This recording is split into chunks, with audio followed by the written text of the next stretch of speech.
Bendecidos. ¿Cómo amaneció? Bendecidos. ¿Cuántos están listos para recibir la palabra de Dios? ¿Cuántos tienen ganas de que Dios les hable? Vamos a darle un fuerte aplauso al Señor Jesús. Amén. Antes de comenzar, sabe que anoche cuando casi veníamos para acá una media hora antes, nos llegó visita a casa y mi esposa y mis hijos prácticamente se regresaron de la puerta hacia la casa porque recibimos una visita del estado de Oregon y pues era difícil decirles pues aquí me esperan, que vamos y venimos. Así es que ellos se quedaron en casa anoche y supuestamente llegaron a dormir, se iban a ir a las 6 de la mañana, se llegaron a las 6 de la mañana y nos dijeron, nos vamos hasta mañana, o sea mañana lunes.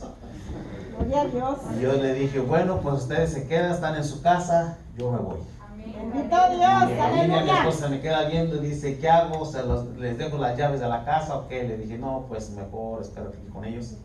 Y por lo tanto mi esposa me dice, dile a la congregación que muchos saludos. Amén. Que Dios les Amén. bendiga. Amén. Igualmente. Y me dice, pero el martes voy contigo. Gloria a Dios.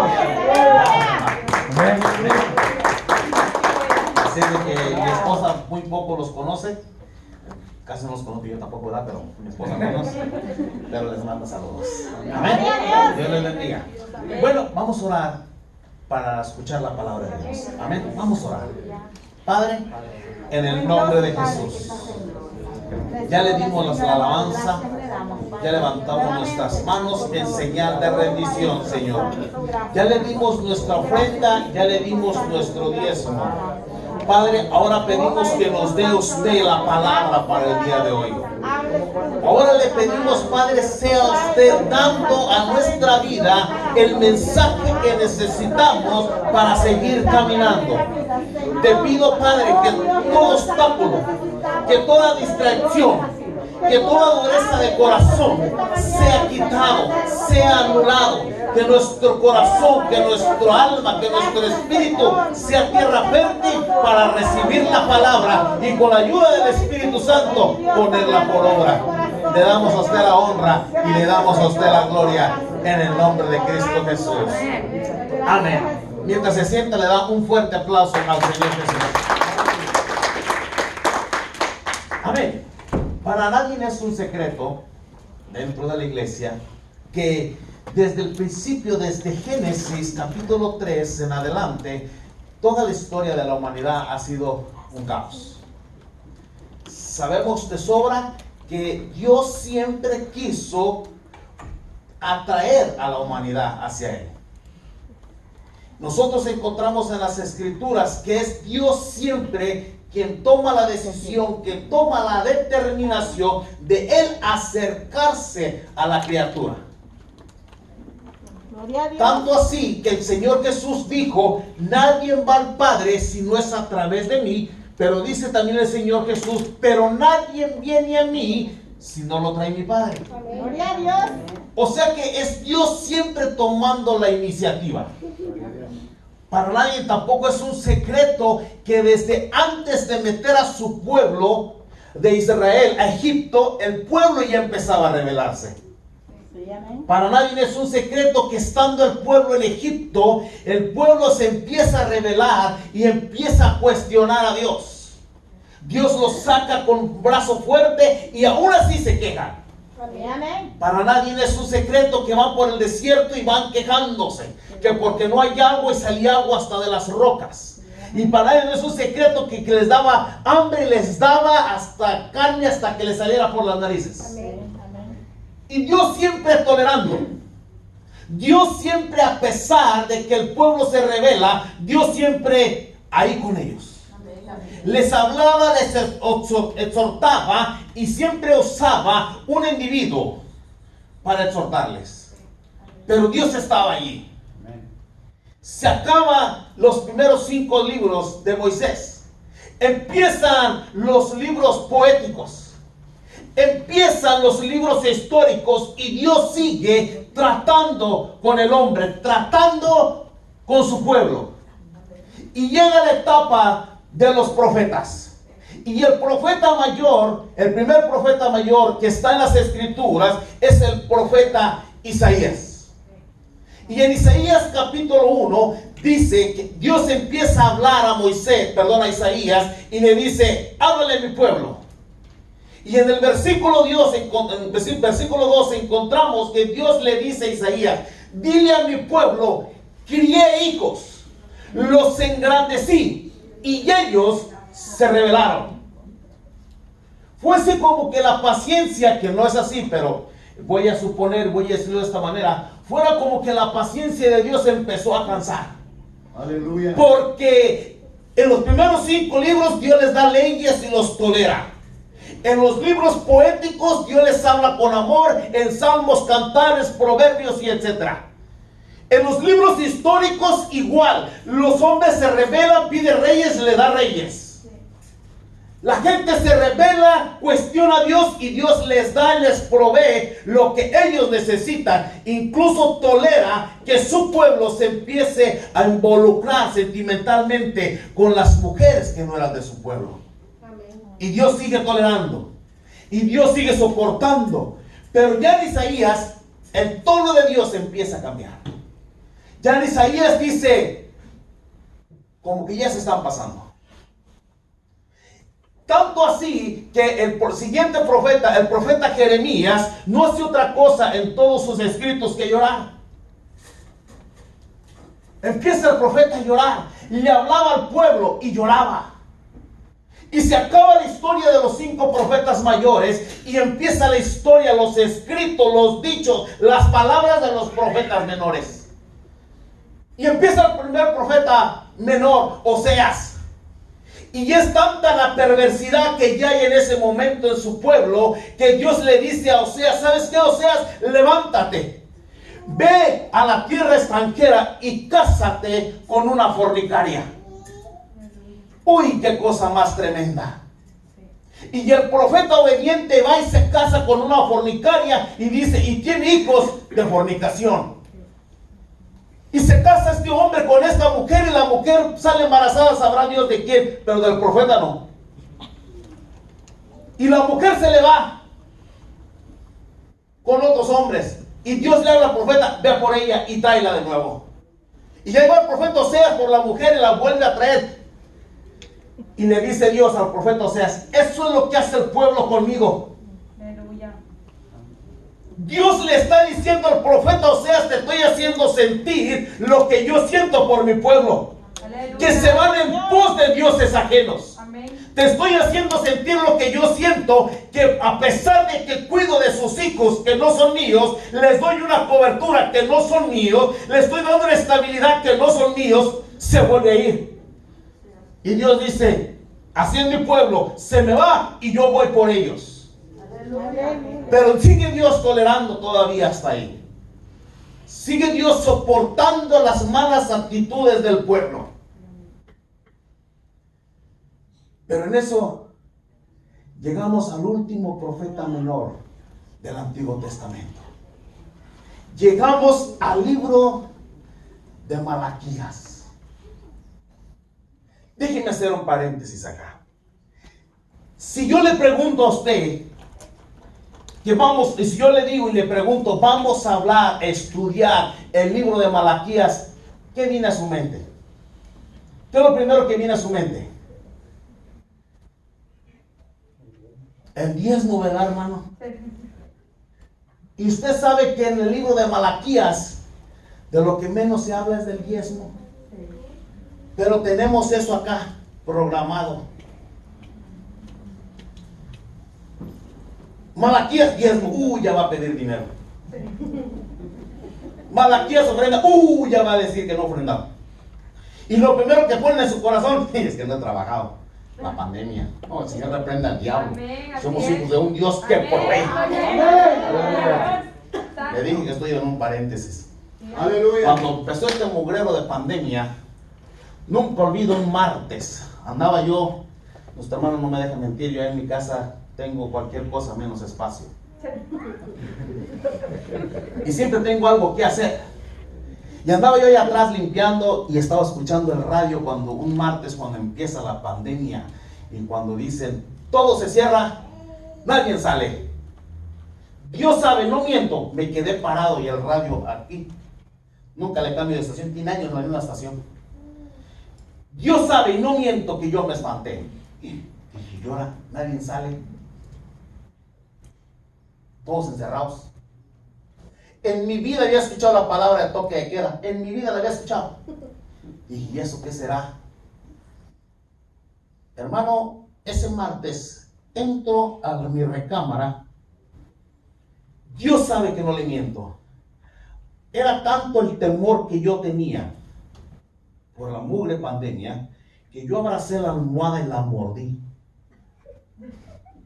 Casi me quedo sin dientes y la muerdo. Pero en ese momento me decidí. En ese momento le pedí ayuda al Espíritu Santo y decidí que en momentos más difíciles iba yo a creer y a confiar en Dios. Desde ese momento en cuya presencia estoy, sabe Dios que no miento. Desde ese momento yo sentí, y no lo digo para vanagloria, lo digo para la honra y la gloria del Señor Jesucristo. En ese momento que tomé la decisión de creer y de esperar y de confiar en Dios, supe y sentí que los cielos de las ventanas de los cielos se abrieron para mi vida y para mi familia, que desde ese día hasta hoy no me ha hecho falta absolutamente y nada, y Dios me ha bendecido como nunca en todos mis 40 años de vida. Dios me había bendecido. Dios sabe y no miento. Fui a comprarle un carro a mi esposa, no estoy presumiendo. Fui a comprarle un carro a mi esposa en el dealer. Todo el dealer para nosotros solos, todos los vendedores sentados, no había nadie en el dealer. ¿Cuál carro quieres ver? Le dije, ¿cuál será bueno? Sacaron toda una cosa así grandota de un montón de llaves. Dijo, cálalos todos, no hay nadie. Todos los carros para ti. Y los me decían, ¿vas a comprar carro en medio de la pandemia? Pues mi esposa quiere. Porque decidí creerle a Dios. Amén. Gloria a Dios. Y Dios me ha bendecido. No estoy presumiendo. Estoy en un paréntesis y estoy tratando de decir en ese momento difícil, simplemente me decidí. Y hasta el día de hoy, solo Dios sabe lo mucho que Él me ha bendecido. No me estoy exaltando, líbreme Dios de semejante cosa. Pero eso sí, no he dejado de diezmar y de ofrendar un tan solo día. Solamente duré 3 semanas sin congregarme cuando empezó la pandemia. Parecía yo león enjaulado. Dios sabe que no miento. Fui a una congregación, incluso le hablé al pastor, el pastor aquí, Rosario, no me dejará mentir, porque yo deseaba dar mi diezmo. Encontré una congregación que estaban muy necesitados, que necesitaban dinero. Si no, le iban a poner un sello a la puerta y no iban a poder entrar a la congregación cuando se abriera nuevamente. Fui y les di el diezmo, pudieron pagar. Gloria a Dios. Pero entendí que en momentos difíciles hay que confiar en Dios. Amén. Me salgo de paréntesis y regresamos a las Escrituras. Vaya por favor conmigo al libro de Malaquías capítulo 1. Malaquías capítulo 1.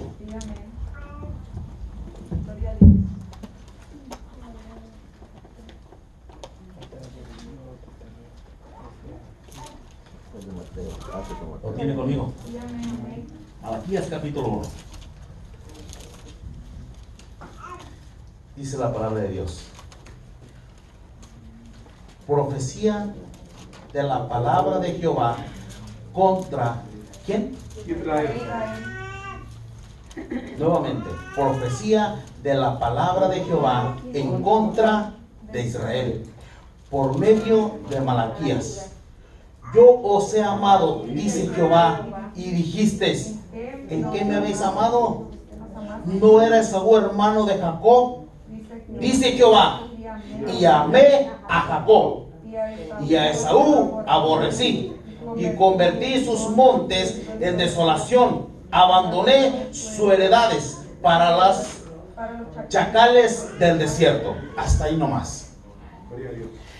Por primera vez, Por primera vez le mencioné que el primer escrito de los profetas, aunque había profetas en los libros históricos, pero el profeta como tal, el ministerio de Isaías es el primer profeta que escribe. Por primera vez, desde Isaías hasta Malaquías, por primera vez empieza una profecía de esta magnitud, diciendo Dios: yo Jehová contra Israel.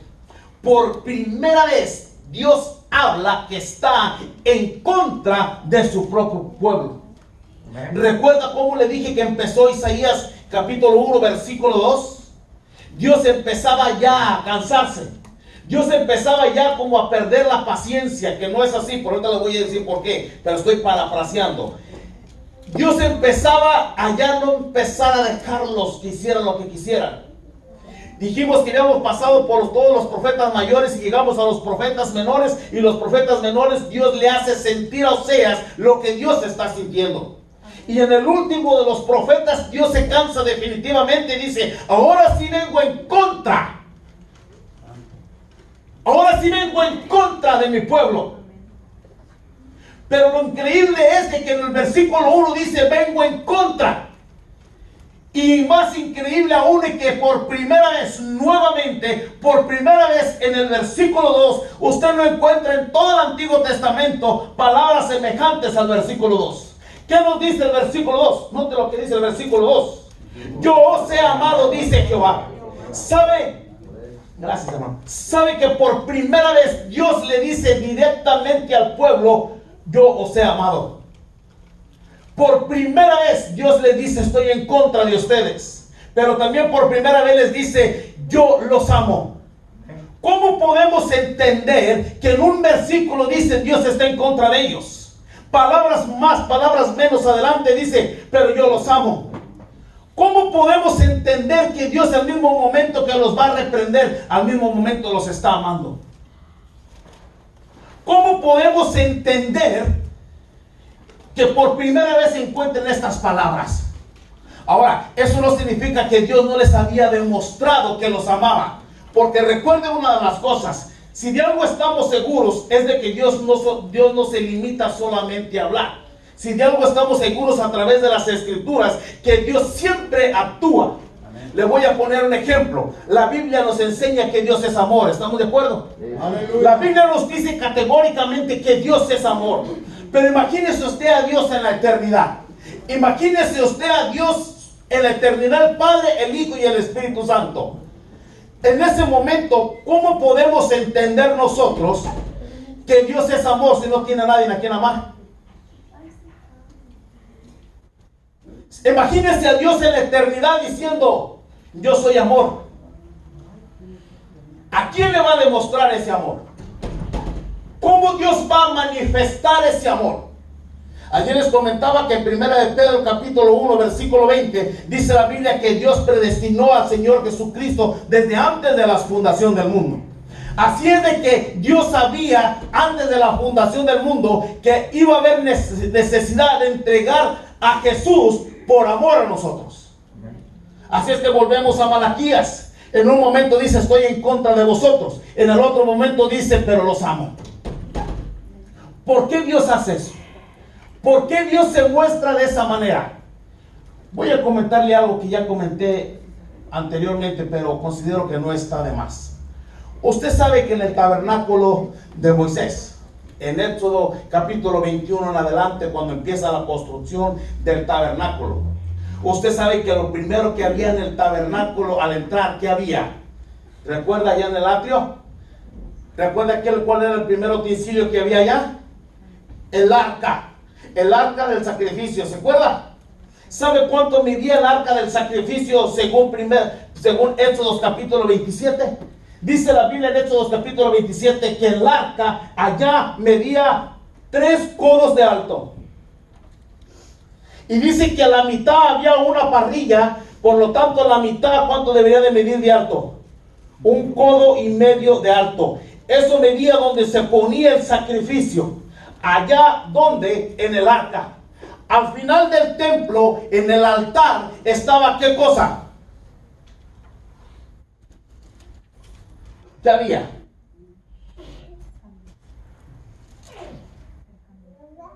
¿Dónde? Adentro del lugar santísimo, ¿qué había? Ya me preocuparon. Ya Aleluya. me cortaron la inspiración. Las tablas de Moisés, la vara de Aarón, ¿en dónde estaba? ¿Dónde? Una cajita, ¿cierto? Había 2 ángeles arriba, ¿cierto? Adentro estaba el maná, la vara de Aarón, las tablas de Moisés. ¿Sabe qué representa eso?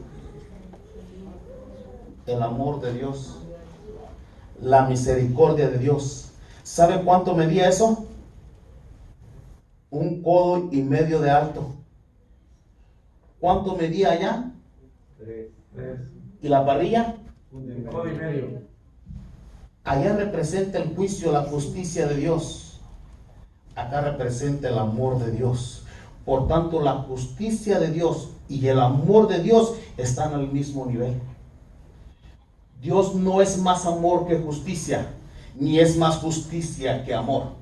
Porque si fuese así, entonces no sería un Dios perfecto. Aleluya. Volvemos a Malaquías. Malaquías en un momento dice: estoy en contra de ti, y al mismo momento le dice: pero te amo. En otras palabras, estoy en contra de ti, te voy a disciplinar, pero con amor. Amén. Lo que no hacemos nosotros. Nosotros, cuando queremos aplicar la justicia, pensamos y creemos que a la justicia es que al otro le vaya mal, que al otro le pase más feo que lo que a nosotros nos pasó. Nosotros reconfundimos la maldad con la justicia. Y por eso Dios dice no. Gracias, hermano. Dios dice no. Ni a justicia y ni amor está al mismo nivel. No nada más eso. ¿Cómo entendemos que en Mateo capítulo 3, versículo 7, cuando el Señor Jesucristo está siendo bautizado, se abren los cielos, se oye una voz que dice: Él es mi Hijo amado, en cual tengo complacencia? Y después, cuando Jesús va a la cruz, dice la Biblia que Dios agarró todos los pecados de la humanidad y se los imputó al Señor Jesucristo. Aleluya. Pero se acababa de decirles días atrás que lo amaba, que era su Hijo amado, y ahora acá en la cruz le imputa todos nuestros pecados. El amor y la justicia de Dios están siempre al mismo nivel. Por eso y muchas cosas más, Dios es perfecto. Gloria a Dios. Aleluya. Por eso volvemos a Malaquías. Dios ya se cansó. Se cansó de hablarle al pueblo de una manera terrible. Les hablaba de una forma y les hablaba de otra. Pero, ¿sabe una cosa? Malaquías tiene 3 divisiones. Malaquías capítulo 1 y capítulo 2. Usted lee y casi oye la voz de Dios exhortando duramente al pueblo. ¿Sabe lo que significa Malaquías? Malaquías significa mensajero. Por lo tanto, regreso al versículo 1, cuando dice profecía de la palabra de Jehová a Israel. ¿Por medio de quién? De Malaquías. En otras palabras, palabra de la profecía de la palabra de Dios por medio de mi mensajero. Oiga eso es importante. Dios usa un hombre llamado Malaquías. Su significado es mensajero. Por lo tanto, podemos deducir que Dios está mandando un mensajero al pueblo para decirles: me cansaron. Y ellos tienen la osadía de contradecirle a Dios. Usted encuentra en el libro de Malaquías que cada vez que Dios les exhortaba, ellos siempre tenían un argumento para decirle. Por ejemplo, el versículo 3 dice: tú dices que nos amas, ¿en qué nos has amado? ¿Acaso no amaste a Jacob y a Esaú aborreciste? Cuestionando a Dios. Mire que hay que tener mucha sinvergüenzada para cuestionar a Dios. Hay que ser muy sinvergüenza para decirle a Dios lo que tiene que hacer. ¿Acaso eso no fue lo que le pasó a Job? Cuando Job todo el tiempo cuestionaba a Dios y sus supuestos amigos siempre le decían: algo hiciste, Job. Y Dios lo dejó hablar 36 capítulos. Y cuando Dios se le presenta a Jacob, a Job le dice: Job, tú ya hablaste, ahora voy a hablar yo. Yo te preguntaré y ahora tú me responderás. ¿Dónde estabas tú cuando yo hice el cielo y la tierra? Si todo lo sabes, contéstame. ¿Dónde estabas tú cuando yo puse el firmamento? Si sabes, contéstame. Dime tú que todo lo sabes, Job. ¿Qué profundidad tiene la mar? Dime si tanto lo sabes. Dios se cansó del cuestionamiento. Lo mismo pasa en Malaquías. Cada vez que Dios les hablaba a Malaquías, los sacerdotes, que eran los principales en el libro de Malaquías, eran los que venían y le cuestionaban a Dios. Por eso le decían: tú dices que nos amas, pero ¿cómo si amaste a Jacob, a Esaú aborreciste? ¿Y qué no se supone que Esaú era el trabajador, era el bueno, era el honorable? Mire qué tremendo. ¿Por qué Dios amó a Jacob? ¿Por qué Dios aborreció a Esaú? Porque como Dios no se limita en el presente, como Dios está sentado en su cielo, en su trono, y Él está viendo todo lo que viene hacia adelante, en ese momento no tenía sentido que amaba a Jacob y aborrecía a Esaú. Pero hoy en día usted y yo nos podemos dar cuenta por medio de las escrituras que a pasar del tiempo, la generación de Jacob es de donde viene la descendencia del Señor Jesucristo. Y Esaú son todos los que han hecho males en toda la historia de la humanidad. Por eso Dios, viendo hacia adelante, dice: no, a este lo aborrezco porque toda su generación hará estragos en la humanidad. Mas la descendencia de Job vendrá la salvación de toda la humanidad. Así es que Dios siempre está viendo hacia adelante, porque recuerde también lo contrario: Dios está sentado en el cielo. Amén. Oiga, si Dios está sentado en el cielo, ¿cómo nos verá Dios? Imagínese usted, por favor, póngame atención en esto. En este momento imagínese a Dios sentado en su trono, y la tierra, o sea, usted y yo estamos abajo. Dígame y séame honesto, ¿usted se imagina a Dios viéndonos así? ¿Así se lo imagina usted? ¿Así se lo imagina? Usted está muy equivocado. Dios no puede mirarnos así, porque Dios no se puede inclinar ante su criatura. Es la criatura que debe inclinarse ante Dios. Gloria a Dios. Por tanto, Dios no nos puede ver así. Entonces, ¿cómo nos ve, hermano? Dice la Biblia que Dios nos tiene en la palma de su mano. Jesús dice que nos tiene aquí en la palma de su mano. Y yo no sé usted, pero yo le creo cuando el Señor Jesucristo dice: yo los tengo en la palma de mi mano, y de ahí nadie, pero nadie me los arrebatará. Por lo tanto, usted y yo estamos en la palma de la mano de Dios. Dios aquí nos ve, y cada vez que usted comete un error, es Dios perdonando. Cada vez que usted llora, es Dios consolando. Cada vez que usted se equivoca, es Dios corrigiendo. Porque así como lo disciplina, también así Dios lo ama, porque Dios lo tiene aquí en su mano. Por lo tanto, Dios no se puede inclinar. Dios nos tiene aquí, mire. Bendito Dios. Ah, qué Dios tan maravilloso, hermano. Amén. Qué Dios tan perfecto tenemos. Un Dios grande, fuerte y poderoso. Él sabe lo que hace. Él tiene el control de todo. Sí, amén. Así es que ¿cuántos estamos seguros en las manos de Dios? Entonces, ¿cuántos le pueden dar una fuerte aplauso para el Señor Jesús?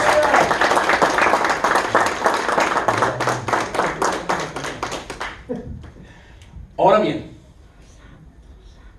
le dije que Malaquías tiene 3 divisiones. El capítulo 1 y capítulo 2 es Dios exhortando. Pero si usted analiza el capítulo 3,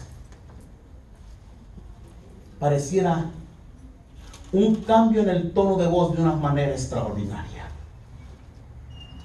Dicen los que saben que pareciera que el capítulo 3 no corresponde a Malaquías, porque en el capítulo 1 y en el capítulo 2, Dios se está exhortando de una manera terrible. Sí. Pero mire cómo termina el versículo del capítulo 2.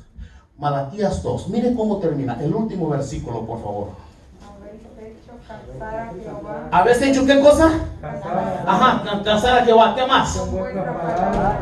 Ajá. ¿En qué le hemos cansado? ¿Ve cómo cuestionaban a Dios todo el tiempo? Ajá. ¿Qué más ¿En dice? qué decís que le hemos cansado? ¿En qué decís cualquiera que hace mal agrada a Jehová y en los tales se complace? O si no, ¿dónde está el Dios de su justicia?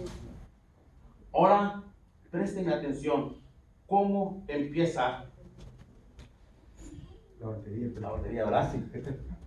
Amén. Presten atención. ¿Cómo empieza Malaquías capítulo 3, versículo 1? ¿Me ayuda, por favor? Mire cómo empieza. ¿Notó cómo terminó el capítulo 2? Ahora mire cómo empieza el capítulo 3. He aquí yo envío, ¿qué cosa? Mensajero. ¿Qué significa Malaquías? Mensajero. Otra vez lo va a enviar. No. Mire por qué. Ajá. Dice, he aquí yo envío mi mensajero, el cual preparará el camino delante de mí. Ajá. Y vendrá súbitamente, ¿a dónde? A su templo, el Señor, quien vosotros buscáis, el ángel del pacto, a quien deseáis vosotros. He aquí viene, gracias, ha dicho Jehová de los ejércitos. Oiga, los entendidos entienden que en este pasaje no está hablando de otra persona que no sea de Juan el Bautista. Porque Juan el Bautista es el que vino a preparar el camino del Señor. Juan el Bautista es que vino a predicar en el desierto. Porque recuerde lo siguiente. Oiga, note esto. Si en el capítulo 1 y capítulo 2 Dios está exhortando fuertemente, el versículo 3 empieza de una manera diferente, dando Dios una promesa, diciendo que enviará un mensajero y enviará un ángel del pacto. El ángel del pacto, el ángel de Jehová en el Antiguo Testamento está hablando del Señor Jesucristo. ¿Estamos de acuerdo? Así es de que le está diciendo, voy a enviar un mensajero primero antes que el Salvador. En otras palabras, voy a enviar a Juan el Bautista antes que el mismo Jesús. Pero si usted después empieza a leer otra vez el capítulo 4, otra vez Dios está enojado. En el 1 y en el 2 Dios está enojado. En el 3 Dios da una promesa. Y en el 4 Dios se vuelve a enojar otra vez. No es que Dios tenga bipolaridad.